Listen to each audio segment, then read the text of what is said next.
जम्मू कश्मीर के पहलगांव में हुए आतंकी हमले की जिम्मेदारी द रेजिस्टेंस फ्रंट ने ली है। टीआरएफ पाकिस्तानी आतंकी संगठन लश्कर-ए-तैयबा का ऑफशूट संगठन है, लेकिन ये कहानी ना तो इस हमले की है और ना ही लश्कर-ए-तैयबा की। ये कहानी है इस संगठन के सरगना की, दुनिया के मोस्ट वांटेड आतंकवादियों में से एक, जिसके परिवार की जड़ें जुड़ी थी हरियाणा से, जो विभाजन के बाद पाकिस्तान चला गया और वहीं पर पाकिस्तान में पैदा हुआ ये आतंकवादी।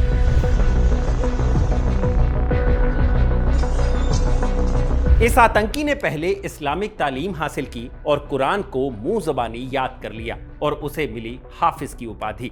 फिर वो पाकिस्तान से आगे की पढ़ाई के लिए सऊदी अरब गया, जहां इस्लामिक कट्टरपंथी संगठनों के साथ जुड़ गया और इस्लामिक कट्टरपंथ उसके सर पर ऐसा सवार हुआ कि उसने कश्मीर को इस्लामिक स्टेट बनाने की कसम खा ली और एक आतंकवादी संगठन बनाया जिसका नाम था लश्कर-ए-तैयबा।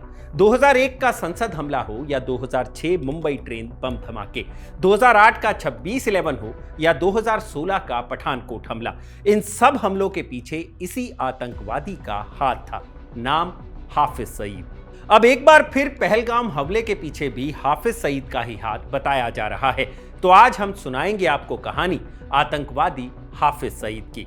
नमस्कार, मैं हूं भूपेंद्र सोनी और आप देख रहे हैं खबरगांव। सईद का जन्म 5 जून 1950 को पाकिस्तान के पंजाब प्रांत के सरगोधा में हुआ। हाफिज सईद ने अपनी शुरुआती तालीम पाकिस्तान में ही पूरी की। ग्रेजुएशन के बाद वो सऊदी अरब चला गया।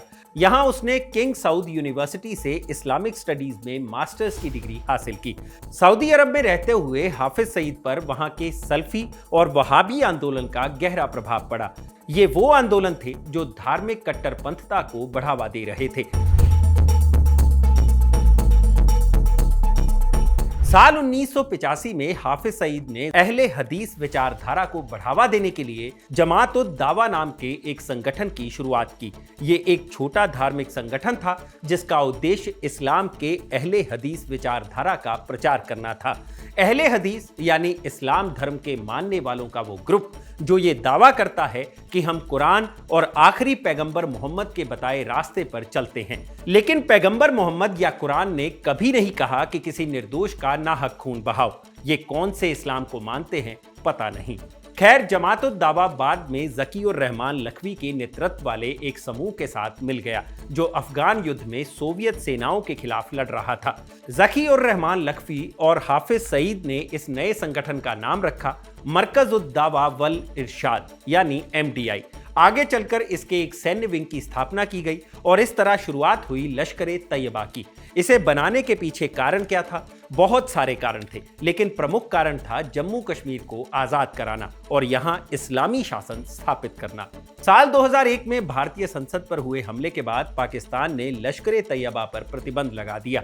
इसके बाद हाफिज सईद ने मरकज़-उद-दावा वल इरशाद को भंग कर दिया और इसकी जगह उसी संगठन के नाम से काम करना शुरू कर दिया जिसके बारे में हमने पीछे भी बताया। नाम जमात-उद-दावा। ये नाम बदलना महज एक दिखावा था। काम वही था, दहशत फैलाना। उसे बस ये दिखावा करना था कि उसका लश्कर-ए-तैयबा के साथ अब कोई संबंध नहीं है। लेकिन भारत, संयुक्त राष्ट्र अमेरिका और संयुक्त राष्ट्र जैसे कई देशों और संगठनों ने माना कि जमात-उद-दावा और लश्कर-ए-तैयबा के बीच अब भी गहरे संबंध हैं और दोनों संगठन वास्तव में एक दूसरे के पूरक हैं। हाफिज सईद की आतंकवादी गतिविधियां विशेष रूप से भारत के खिलाफ केंद्रित रही हैं। उसकी अगुवाई में लश्कर-ए-तैयबा ने कई बड़े हमलों को भारत में अंजाम दिया। बात अब इन हमलों पर भी कर लेते हैं। सबसे पहले बात भारतीय संसद पर हुए हमले की। साल 2001 में लश्कर-ए-तैयबा और जैश-ए-मोहम्मद के आतंकवादियों ने मिलकर भारतीय संसद पर हमला किया। इस हमले में कई सुरक्षाकर्मी और कर्मचारी मारे गए। मुंबई ट्रेन बम धमाका। 2006 में मुंबई की लोकल ट्रेनों में हुए सिलसिलेवार बम विस्फोटों में भी 209 लोग मारे गए और सैकड़ों घायल हुए। इन हमलों में लश्कर-ए-तैयबा की संलिप्तता पाई गई और हाफिज सईद को इसके लिए जिम्मेदार माना गया। तीसरा हमला था 26/11 का मुंबई हमला। 26 नवंबर 2008 को मुंबई में आतंकवादी हमले हुए, जिसे 26/11 के नाम से भी जाना जाता है। इस हमले का मास्टरमाइंड हाफिज सईद ही था। हमले में आतंकवादियों ने मुंबई के कई अहम स्थानों जैसे Taj Mahal palace hotel, Oberoi Trident, Chhatrapati Shivaji terminal और नरीमन हाउस पर हमला किया। 4 दिन तक चले इस हमले में 166 लोग मारे गए, जिनमें 6 अमेरिकी नागरिक भी शामिल थे। वहीं इस हमले में 238 से अधिक लोग घायल हुए। हमले में शामिल एकमात्र जीवित आतंकी पकड़ा गया, जिसका नाम था अजमल कसाब। कसाब से जब पूछताछ हुई तो उसने कबूल किया कि इस पूरे हमले का मास्टरमाइंड हाफिज सईद ही था। जम्मू और कश्मीर में हुए हमले। मीडिया में छपी कई रिपोर्ट्स के मुताबिक लश्कर-ए-तैयबा ने कश्मीर में आतंकियों को हथियार और ट्रेनिंग मुहैया कराई, कई बार आतंकी हमले कराए। इन हमलों में हाफिज सईद के करीबी सहयोगी शामिल थे। 1 जनवरी 2023 की खबर है, 2 आतंकवादियों ने जम्मू के राजौरी जिले के डांगरी गांव में 3 घरों पर अंधाधुंध गोलीबारी की, जिसमें 4 नागरिकों की मौत हो गई और कई अन्य घायल हुए। मीडिया में छपी रिपोर्ट के मुताबिक राष्ट्रीय जांच एजेंसी यानी NIA ने इस हमले की जांच की तो पता चला कि इन हमलों की योजना पाकिस्तान से लश्कर-ए-तैयबा ने ही बनाई थी।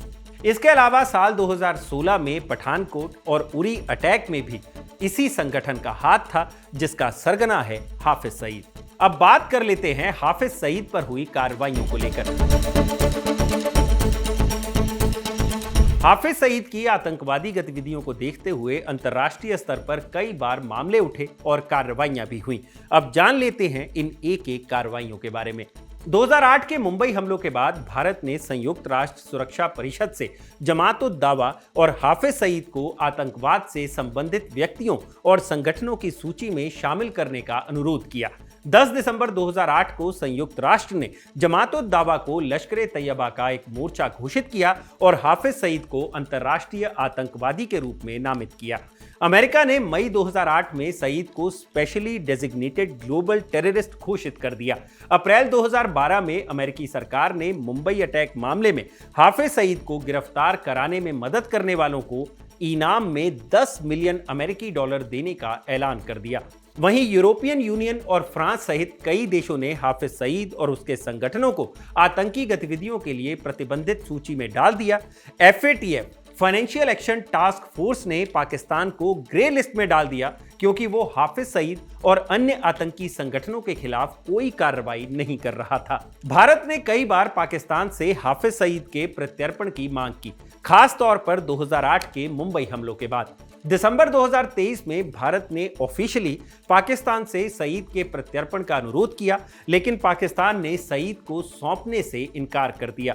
हाफिज सईद को लेकर पाकिस्तान का क्या रुख है, इसे भी समझना जरूरी है। पाकिस्तान में हाफिज सईद की स्थिति हमेशा विवादास्पद रही है। कई बार उसे नजरबंद भी किया गया, फिर रिहा भी कर दिया गया। उदाहरण के लिए 2017 में लाहौर हाईकोर्ट ने साक्ष्य की कमी के कारण उसकी नजरबंदी को समाप्त कर दिया था। साल 2020 में पाकिस्तानी अदालत ने हाफिज सईद को टेरर फंडिंग के कई मामलों में दोषी ठहराया। पहले 11 सालों की सजा सुनाई गई, फिर खबर आई कि सईद को टेरर फंडिंग के कई दूसरे मामलों में भी दोषी पाया गया है। अब उसे 78 सालों के लिए जेल हो गई है। लेकिन ऐसी खबरें भी आती रही हैं कि सजा होने के बावजूद भी वो पाकिस्तान में खुलेआम घूम रहा है। जो पाकिस्तान भारत में फैले आतंकवाद में अपना हाथ ना होने का दावा करता है, उसी मुल्क में हाफिज सईद जैसे आतंकवादी ना सिर्फ पनाह लिए बैठे हैं, बल्कि वहां से वहां की राजनीति को भी प्रभावित करने की कोशिश कर रहे हैं। हाफिज सईद ने अगस्त 2017 में मिल्ली मुस्लिम लीग नाम के एक राजनीतिक दल की स्थापना की। हालांकि पाकिस्तान के चुनाव आयोग ने इस पार्टी को पंजीकरण देने से इनकार कर दिया। कारण था जमात-उद-दावा और लश्कर-ए-तैयबा से संबंध। इसके बाद MML ने 2018 के आम चुनावों में अल्लाह अकबर तहरीक पार्टी के बैनर तले उम्मीदवार उतारे, लेकिन कोई सीट नहीं जीत सका। साल 2024 के पाकिस्तानी आम चुनावों में हाफिज सईद के बेटे हाफिज तला सईद ने पाकिस्तान मरकजी मुस्लिम लीग के बैनर तले चुनाव लड़ा, लेकिन वो भी हार गया।